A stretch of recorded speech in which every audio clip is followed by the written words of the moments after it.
What the hell was I thinking? I asked myself as I splashed cold water into my face. Am I really so irresponsible? Charlie, that man can drink like a fish. How could I have allowed myself to get so swept up? I run my hands through my hair, rub my thumbs over my eyes. No use placing blame. This is just as much my fault as it is his. An ice shower follows, the water like needles across my body. A crate of some weird Russian soft drink is discovered in the back as I dry myself off. A curious green Gatorade-like juice labeled Narpitak Tarhun.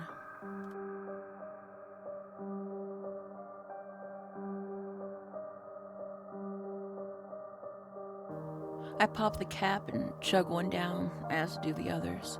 It tastes okay, I guess, though I don't know how long it's been here. The electrolytes, if indeed it has any, should do me good. I can hear Elena arguing with Christian in the other room, though I cannot make out the words. Ugh.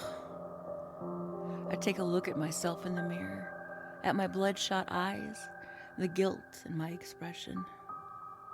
I give myself a light slap across the face and head towards my station, with a few parting words to Charlie. He raises his eyebrows at me and grimaces, but says nothing. Time's up. Our revitalization hour has passed. The night cometh. I clamber up the ladder and wince as my head breaches the gap in the ceiling, the wind blowing cold and fierce into my face. Elena shouts up at me from below, and I turn down to her, pausing on the final rung. What? Yuri! She shouts again, angrily. Where is Yuri? Crap. I don't know. I haven't seen him since earlier. He's not at his station? No, Elena replies. he isn't.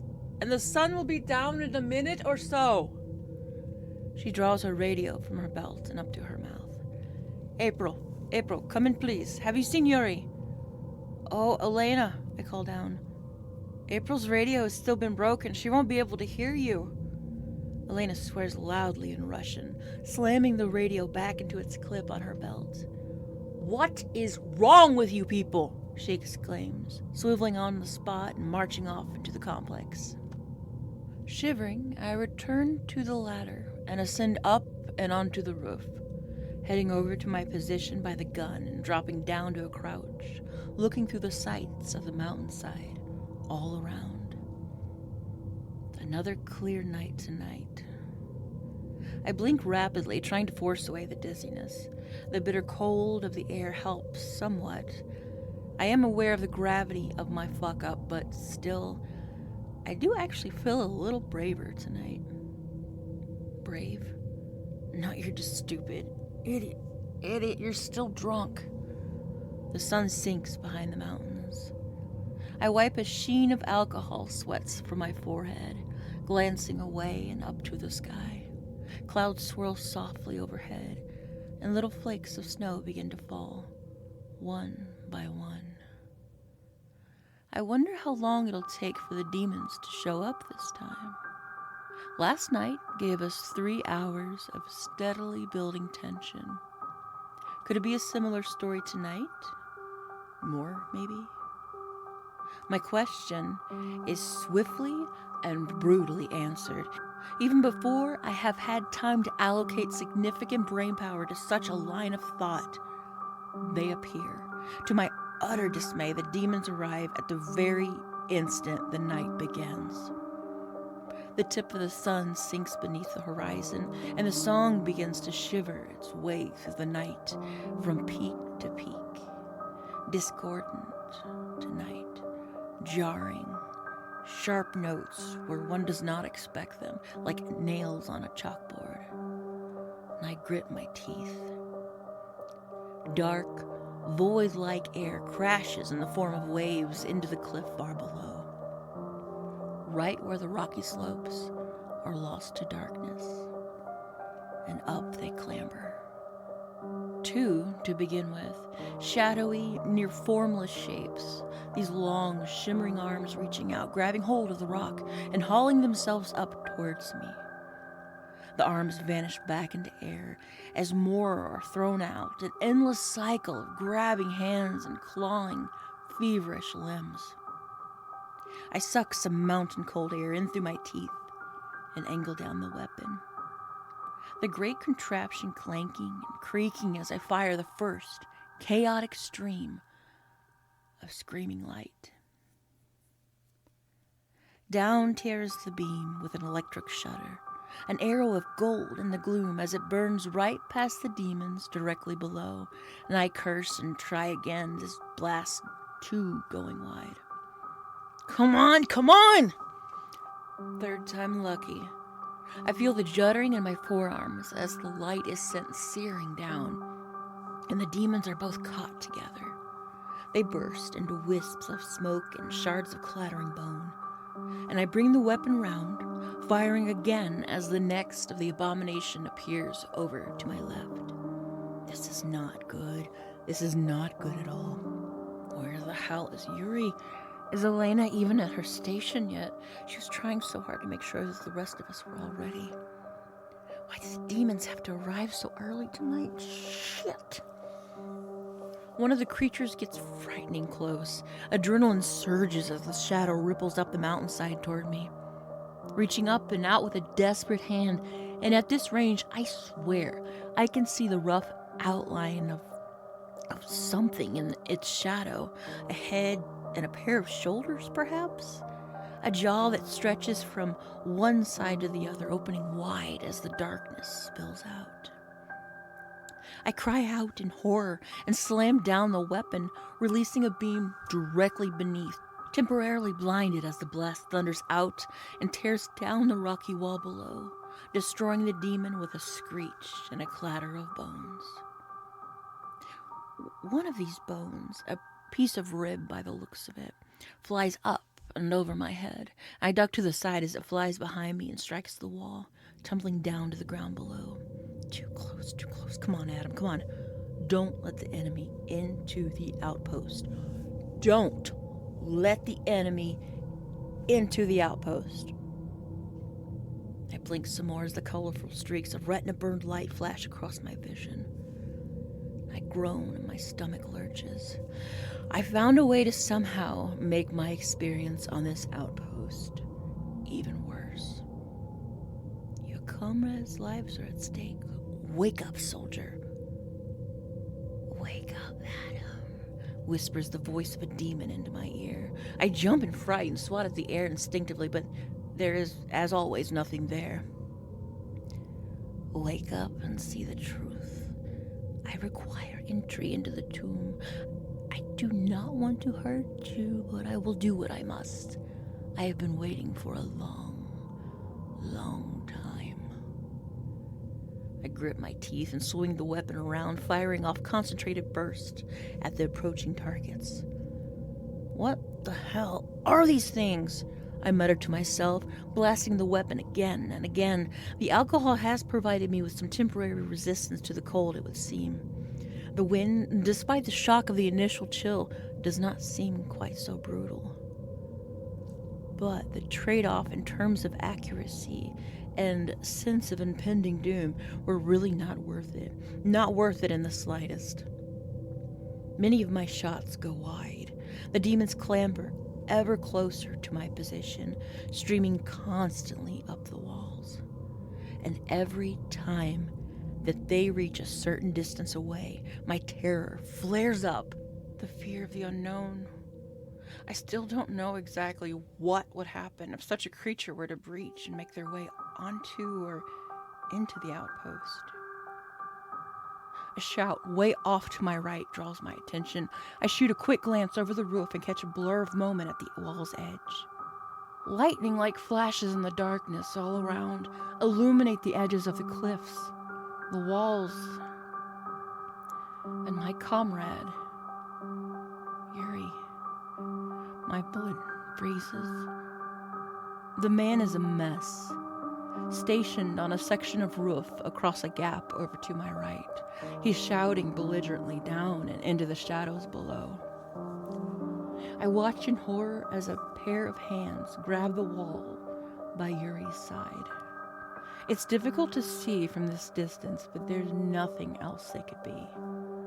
Yuri bellows in Russian and staggers back to his weapon, grabbing it, taking careless aim, and then swinging around the thing around in a chaotic arc. A blast of light tearing towards me, right past me, in fact, as I shield my face from the rush of heat, slipping and stumbling backwards and striking the section of the wall behind me with a thud. "Jesus!" I shout. "Yuri, what the hell?" But he cannot hear me.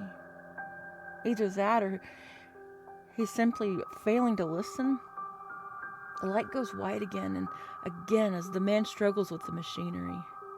He wipes his eyes with a sleeve and slurs a long string of words as he sways from side to side. I reach for my radio and bellow into it. "Elena, are you there? Yuri is up on a post right beside me, but he's a mess. Something's gonna happen. Something bad." And as I speak, I watch as a dark shape grabs a hold of Yuri's arm. Yuri swears and draws a knife from his belt, hacking and slashing at the smoke. It seems to do little, however, and more of the substance envelops him. A moment more, and he's falling. The shadows drag him over the edge. And I watch with eyes wide as everything in the moment begins to play out in slow motion. Yuri slips from the wall and tumbles down the cliffside into the darkness below. Lights flash at the edges of my vision and the snowflakes fall thicker all around. "Yuri!" I shout. But the man has vanished. I draw my radio up to my mouth and try to report this, hands shaking. Yuri's gone over!" I shout. "He's gone over the edge!" But my radio only crackles with static. I look down over the edge, peering into the darkness. Hastily, I return to my weapon, launching a beam in a wide, axe-like arc directly below, obliterating a group of the demons and illuminating for a moment Yuri, trapped on a rocky outcrop below, his back against the cliff, darkness swirling all around him. "Shit, Yuri!" But the man does not respond. Unsure of what to do, I spend a further few moments blasting demons away from the rock below, shooting a few wide to try and keep Yuri's immediate area free from them. And in a moment of brief respite, with the cliffside below entirely clear, I make a decision. I abandon my post, aware of the critical importance of the first rule, but still, there is a man in danger. I scramble down the ladder in haste and sprint through the complex corridors toward the equipment room. The room that Charlie found me in, as it happened. I burst in and look wildly all around. Where is it? Where is it? And yes, in a rack stashed in a corner is just what I found earlier. Standard USA Army issue, covered in dust, a set of old climbing gear. I run over and grab it up into my arms, running as quickly as I can back through the halls, over to the room and ladder that will take me up to Yuri's post, and I climb. Up I go, back into the wintry world above, and dumping the equipment onto the ground in the snow. I jump to Yuri's weapon, angling it around and feeling the electric crackle across my skin as I send a beam out, diagonally down the side of the cliff.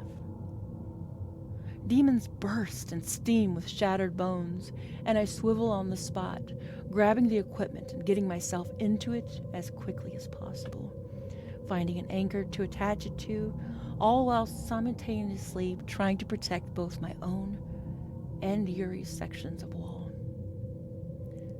I swear to myself over and over, sweating and shaking in the snow, my hands alternating between the straps on the gear and the mechanisms of the weapon attached to the wall. I try the radio again for a second time. I try simply shouting as loud as I possibly can. Christ, I should have called to someone when I was in the complex. Why didn't I think of that? But it's too late now. Yuri! I call down. And the man looks back up at me, his face illuminated briefly and faintly in a distant flash. A demon slithers up onto the rock by his feet, and he kicks at it in alarm. I jump to the weapon. Duck! I shout, firing a prolonged beam down into the shadows. Yuri shields his face, as the demons about his feet are obliterated, and I bring the beam across the chasm below. I jump for a Bible, of which there are several piled up against the wall, and I flip one open, rifling through the pages for a good passage, but it's pointless. It's all in Russian, and I can't read a single word of this. Oh, God, I shout. Then I lean over the edge and throw the Bible down to Yuri. He reaches up to catch it, but misses, and it lands unceremoniously to his feet on the ledge beside him. I'm coming for you, man, I mutter, finally fixing the climbing gear to myself and the outpost, and with a breath, clambering over the side and stepping clumsily down into the dark. The sensation is hugely uncomfortable. It's like the air is thicker down here. Wetter, almost. It becomes harder to take in breaths, but down I go. Step by step down the rock, praying that the demons will stay in the darkness beneath. Just for a little longer. Long enough for me to grab Yuri and haul him back up and over the wall. I reach the man, put out a hand. He stares at me, eyes bloodshot, forearms all scratched up and bleeding. He says something to me in Russian, staring with utter disbelief. Come on, I shout to him. No man left behind, god damn it! Yuri swears in Russian and grabs a hold of my shoulder straps. We're going up, come on, help me here, you have to climb, I tell him, grabbing a hold of his jacket and making to haul us both back and up the side of the cliff. Back up we go, blood pounding in my veins, and I can only watch in dismay as, despite my bitter hopes, a demon slithers its way right past us. I get the closest view of one of these creatures so far. From this angle, it looks vaguely, ever so slightly, human. One comprised of rippling smoke and mists. Its arms move with such speed that it's impossible to tell how many it might have. An arm stretches up, grabs hold of the rock to drag the demon up, and in the very same second, another arm comes up to replace it, and another, and then another. No! I shout out into the night as the demon rushes past, grabbing hold of the lip of the outpost wall up above and clambering over the side onto the roof, out of sight. No. Yuri, come on! I shout to the man, and together we climb back up the rope, faster than I would have thought possible. But we reach the summit and fling ourselves back over the edge and on to the outpost. I take a deep but shaky breath, throwing myself at the weapon and bringing it around, light releasing into the darkness. I grab the man by the front of the uniform. Are you good, Yuri? I shout. Can you man this thing? He nods, bewildered. He shoves me away and returns to his station, reaching for a Bible and flipping through the pages, and I make to unfasten myself from the climbing harness. I grab my radio again, bringing it up to my mouth. Attention, I say into it. A demon. There is a demon in the outpost. I tear the equipment off and clamber unsteadily down the ladder, darting through the complex, looking this way and that for any sign of the intruder.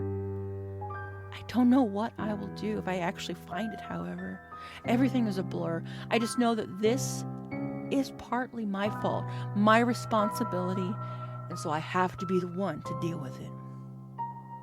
Shadows lurk and creep in the corners of the complex. Light flashes through the thick glass of the windows as I race between the walls. Hey! I shout down the halls. Hey, show yourself! A voice crackles through my radio. Elena's. 2 words. Where, she says. Then, when. I grab the thing and bring it up to my face.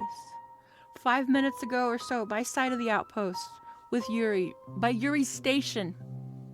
The radio crackles. And where are you now? She replies. Inside the complex, near the kitchens, trying to find it. No. Return to your station. Do not engage. I will deal with this. The ice in her voice makes it difficult to disobey. I falter, but then just do as she says. Running back through the complex, expecting to get jumped at any second, returning to my post and ascending the ladder. A part of me is waiting for a demonic hand to reach out below me, to grab me round the ankle and drag me down and away into the shadows, but no, nothing happens. I climb back up and out into the snow, shielding my eyes as a beam lights up the area immediately before me. One of Yuri's. Bones rattle and clatter down the mountainside, and I return to my weapon, carrying on with my duty, the fear like a fire within me. Elena's voice comes through the radio again. Barricade entrances to outpost immediately, all. Draw up ladders if possible. Do not return the new complex for any reason. We must wait and hope for the rising sun. And so I do. I reach for a nearby crate and heave it across the roof in order to block the little passage back into the outpost. I draw up the ladder with a clatter and block up the entrance as best as I can. Is this really our plan? I can't help but wonder.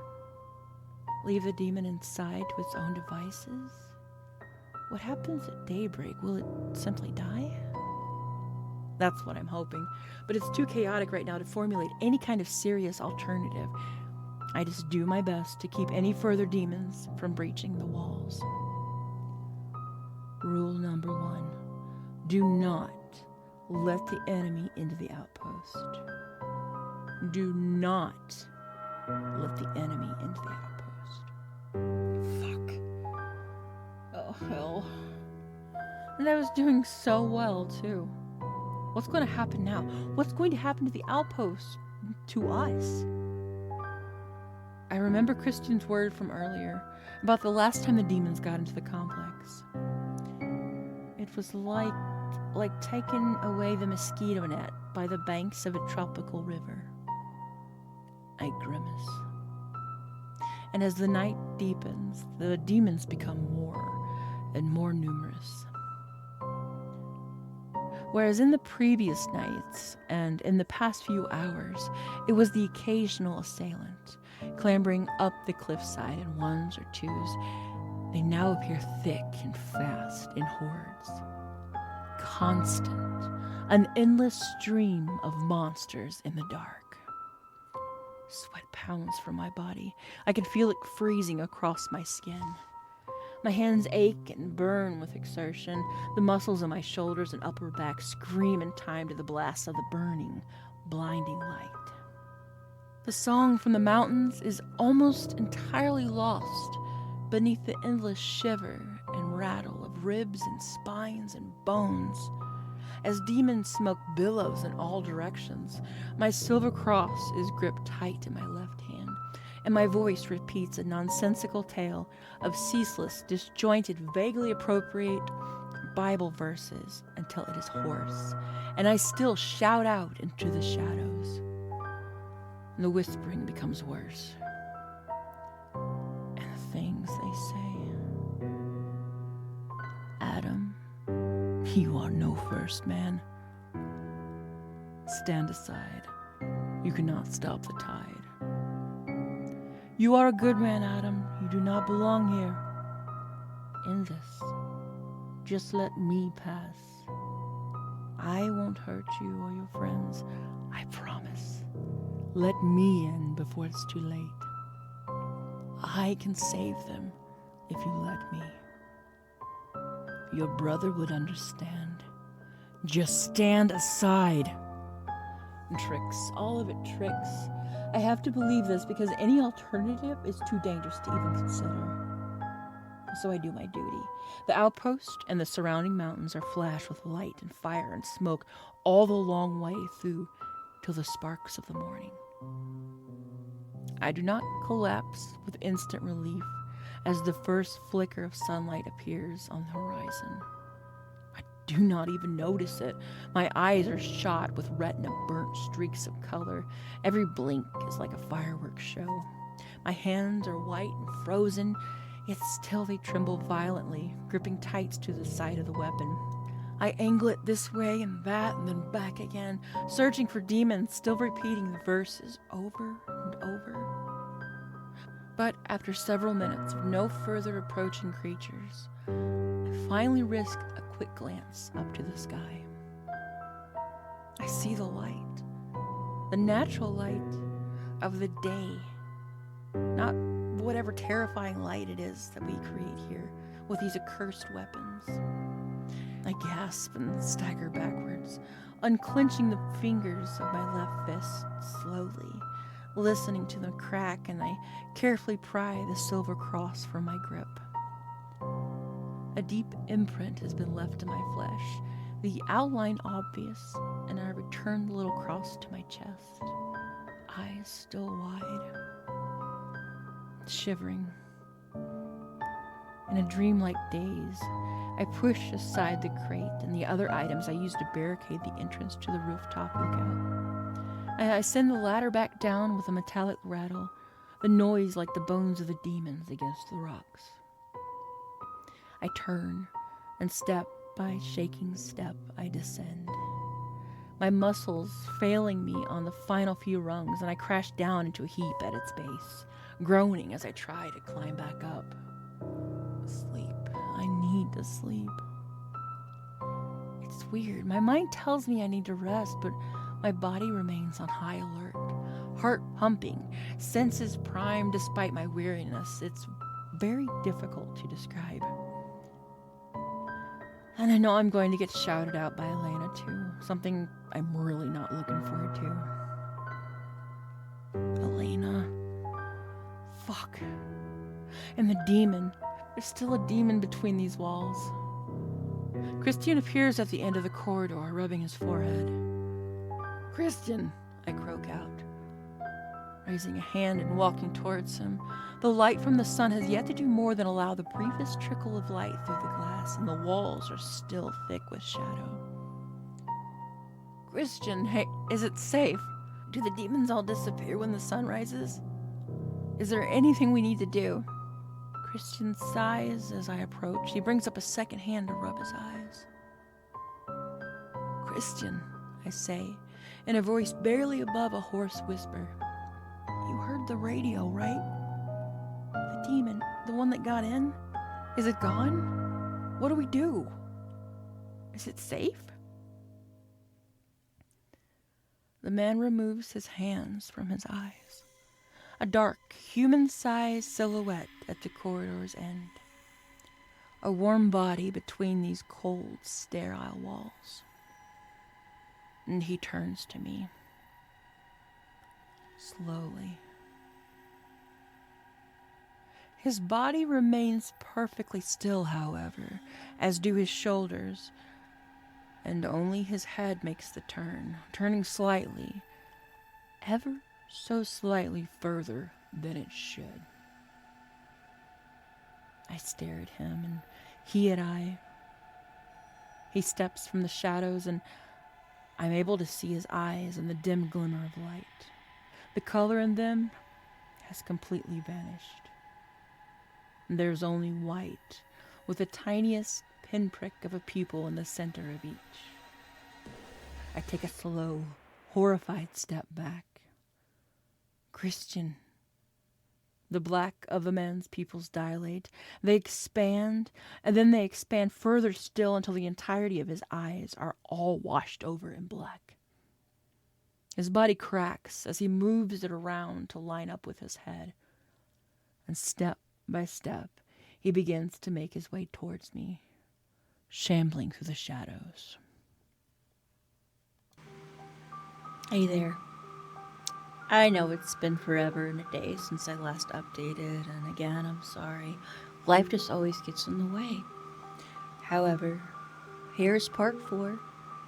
Thank you for listening, and thank you for sticking around to the very, very end. If you haven't yet, go ahead and drop a like or maybe graze over. Graze over what? Hit the subscribe button. I appreciate it. There will be more coming out. I've already finished recording the next part, so hey, it might come out sooner.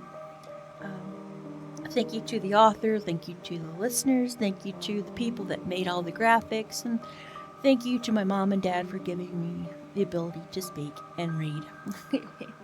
You all be safe. Take care of yourself, because the world needs you. Oh, one last thing. I wanted to add that I do have a creepypasta Instagram. I come across a lot of creepy things when I'm out and about here in Kentucky, and when I can, I do take a photo of them and post it up into Instagram, and I have fun with it. You might want to drop a follow. It's Creepy Kawatabi. All right, bye.